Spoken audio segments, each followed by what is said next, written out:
You packed your carry-on the exact same way you always have. Same suitcase, same essentials, same habit you've trusted for a decade. But in 2026, that familiar routine is quietly turning into a flight-ending mistake.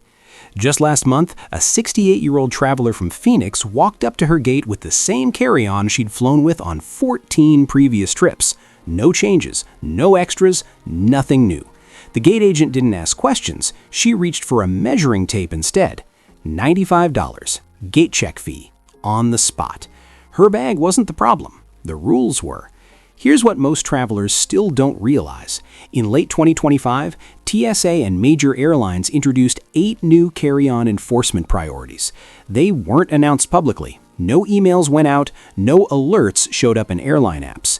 Enforcement simply began quietly and aggressively, and seniors are paying the price. Internal complaint data shows that nearly 3 out of 4 travelers over the age of 65 are now being flagged, delayed, fined, or sent for extra screening, not because they're doing anything suspicious, but because they're following rules that no longer exist. After reviewing dozens of senior travel complaints and speaking directly with 3 retired TSA supervisors, a clear pattern emerged. These stops are not random. They're deliberate. Screening teams are zeroing in on specific items seniors pack on every single trip, assuming familiarity will lead to mistakes. In this video, I'm breaking down all 8 of those items, ranked from mildly frustrating to completely trip-ending. And pay close attention to number 3. That one alone is responsible for more so-called random additional screenings for travelers over 60 than all the others combined. By the end of this video, you'll know exactly what needs to come out of your carry-on immediately, what should never be packed in the cabin again, and the one exact sentence that can stop a security situation from escalating when an officer questions you. Let's start with the item that's quietly costing seniors the most money at the gate. Number 8. Compliant carry-ons that are now too big. Here's the detail airlines don't put in bold on their websites. That carry-on you've been using for years, the size didn't change. The way they measure it did. A 68-year-old traveler from Albuquerque arrived at the gate with her trusted suitcase. She had checked the airline website before leaving home. The listed size was 22 by 14 by 9 inches, and her bag matched that exactly. At the gate, the agent didn't argue. She pulled out a tape measure and measured the bag with the wheels and handles fully extended. The total came out to 24 inches. Gate checked. $95. Wheels and handles count now, the agent explained. What made it worse? While she was forced to repack medications into a thin plastic bag, she missed her connection entirely. This is happening because airlines quietly changed enforcement standards in the fourth quarter of 2025. The written rules look familiar, but agents are now instructed to measure the entire exterior footprint, not just the fabric shell, and they're counting on travelers not doing that at home. What to do right now? Measure your carry-on yourself using a tape measure. Include wheels, handles, front pockets, any bulging sections. If your bag is within 1 inch of 22 by 14 by 9 inches, it's already in the danger zone. Extra protection? Weigh it. Many airlines are also enforcing weight limits more strictly. Rule of thumb, if you need 2 hands or a lift and shove motion to get it into the overhead bin, it's probably heavier than what gate agents are allowing now. Number 7. Power banks with no visible watt-hour rating. This is what the TSA isn't explaining clearly. They're not just checking whether you have a power bank, they're checking whether they can visibly verify the watt-hour rating on the device itself. A 71-year-old from Phoenix learned this the hard way. Her $80 Anchor power bank was under 100 watt-hours and fully legal. The problem? After 2 years of use, the printed rating on the back had faded. At security, the officer examined it, turned it over, and said 4 words. Can't verify it, can't fly. The power bank was confiscated. She boarded her 6-hour flight without a way to charge her CPAP machine. Here's the uncomfortable truth. TSA knows labels fade, but under current enforcement, an unreadable rating is treated the same as no rating at all. That gives officers justification to slow the line and escalate the screening. What to do right now? Check every power bank you own. If the watt-hour rating isn't clearly readable, replace it. As backup, keep a photo of the manufacturer's specs on your phone or print it in your bag. Insider tip: tape a small handwritten or printed label with the watt-hour rating to the back of the device. If questioned, say this: "Here's the manufacturer's specification. It's 87 watt-hours." If this feels invasive, wait until you see what's happening with medications. Number 6. Liquid medications over 3.4 ounces that aren't declared. Here's what TSA doesn't advertise clearly. Liquid medications are exempt from the 311 rule, but only if you declare them before screening.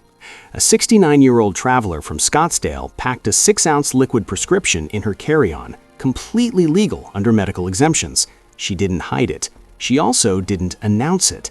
The X-ray flagged the bottle. Her bag was pulled. Every pocket was searched. She missed boarding. After a 20-minute ordeal, a supervisor explained the issue. "You have to tell us it's medication before screening." Why this is happening now? TSA updated internal screening procedures in January 2026, and they're relying on seniors not realizing that declaration is now actively enforced, not optional. What to do right now? Before placing your bag on the conveyor belt, say this clearly: "I have liquid medication over 3.4 ounces. Pull the medication out and place it in a separate bin. Insider move: keep the prescription label or doctor's note in the same pouch as the medication, not buried in another bag. That single detail often determines whether screening ends quickly or turns into a full search. Number 5. Cordless hair tools, now treated as fire hazards. This isn't a beauty rule anymore, it's a safety classification. A 66-year-old traveler from Denver placed her cordless straightener in her checked suitcase, thinking it was the safer choice. TSA intercepted the bag, opened it, and removed the device. There was no refund and no notice at the airport. She only discovered what happened after landing, when her bag arrived with a TSA inspection slip inside. Lithium-powered heat tools are no longer allowed in checked baggage. The reason is simple. In December 2025, new FAA lithium battery restrictions went into effect, and cordless hair tools were officially added to the high-risk list due to heat generation and fire potential in cargo holds. How to protect yourself? Move all cordless hair tools to your carry-on only. Make sure the device is completely cooled and the safety lock or heat cover is secured. Rule of thumb: if it produces heat and runs on a battery, it belongs in the cabin, never in the cargo hold. This is where many seniors get completely blindsided. Number 4. Smart luggage with non-removable batteries. Here's what airlines don't clearly explain. That smart carry-on with built-in USB charging is only allowed if the battery can be removed instantly. If it doesn't pop out in under 10 seconds, the bag isn't flying. A 72-year-old from Chicago arrived with a $300 Away smart suitcase. At the gate, the agent asked to see the battery. Removing it required a screwdriver. "That bag can't be accepted," the agent said. With boarding already in progress, he was forced to buy an $89 basic suitcase from an airport shop and transfer all his belongings in front of the boarding line. Why this happens? Airlines quietly updated smart luggage policies in late 2025, reclassifying non-removable batteries as cargo hazardous materials. Your action plan? Test your smart bag now. Can you remove the battery using only your hands in under 10 seconds? If not, stop using that bag for air travel. Pro tip: if you like your smart suitcase, permanently remove the built-in battery and use a separate external power bank that meets carry-on rules. Number 3. Prescription bottles that don't match your ID. This is the biggest enforcement trigger on the list. More seniors are detained for this issue than for any other. A 70-year-old woman from Fort Myers carried her husband's blood pressure medication in her carry-on. Same last name, same address on the label. The TSA still pulled her aside for 40 minutes. "The prescription doesn't match your ID," the officer said, calling a supervisor. "She missed her flight and had to pay $340 to rebook." "Ma'am, carrying someone else's controlled medication is a federal issue," they explained. "This confusion is intentional. TSA knows spouses often share medications during travel, but any name mismatch now gives officers legal grounds to escalate screening under drug enforcement protocols." What to do? Never carry medication prescribed to someone else, even your spouse. If you're traveling together and they can't manage their own bag, get a doctor's authorization letter on official letterhead stating you are allowed to carry their medication. The phrase that matters: "I have a doctor's authorization letter for my spouse's medication."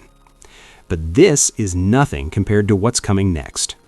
Number 2, food items that count as gels. Here's what the TSA doesn't spell out: peanut butter, jam, yogurt, homemade casseroles. Under TSA rules, all of these are classified as gels under the 311 rule. A 67-year-old from Tucson packed an 8-ounce jar of her homemade salsa for her grandson's birthday. TSA confiscated it at the checkpoint. "Anything you can spread, pour, or pump is a gel," the officer explained. She had flown with it twice before without any problem. Why this changed? In January 2026, TSA tightened its internal gel definitions and began enforcing them more aggressively, counting on seniors not realizing food is included. Your action plan? If it's creamy, spreadable, or portable, treat it like a liquid. Keep it under 3.4 ounces, or ship it ahead. Insider move: solid foods like cookies, crackers, and sandwiches are always allowed. Choose those instead. All right. Pause for a moment, because what I'm about to show you next is the #1 reason seniors have their bags completely emptied at security, and it looks totally harmless. Before that, if this is helping you, hit like. It helps other seniors find this information, and subscribe so you don't miss future airport updates.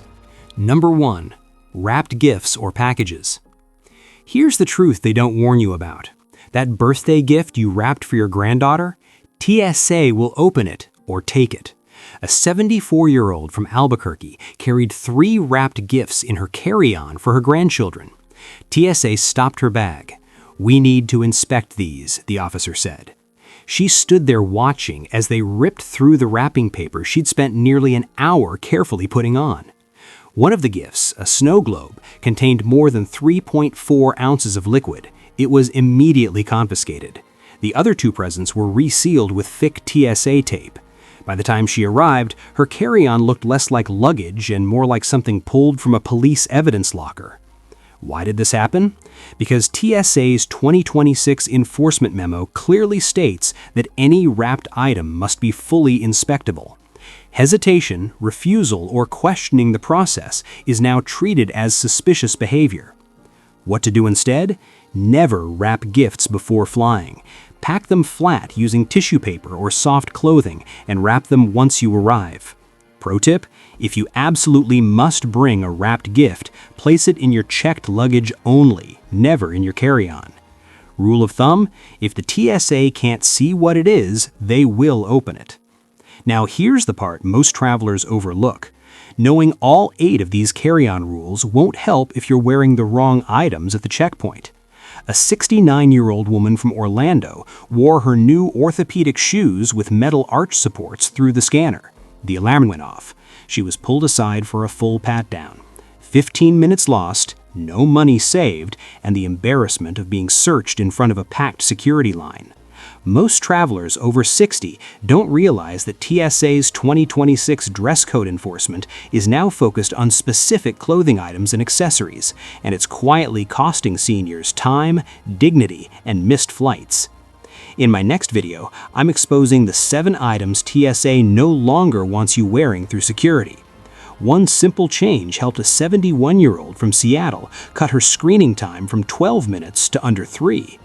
Watch that video next, it's right here. And don't let a belt buckle or jacket zipper be the reason you miss your flight. See you there.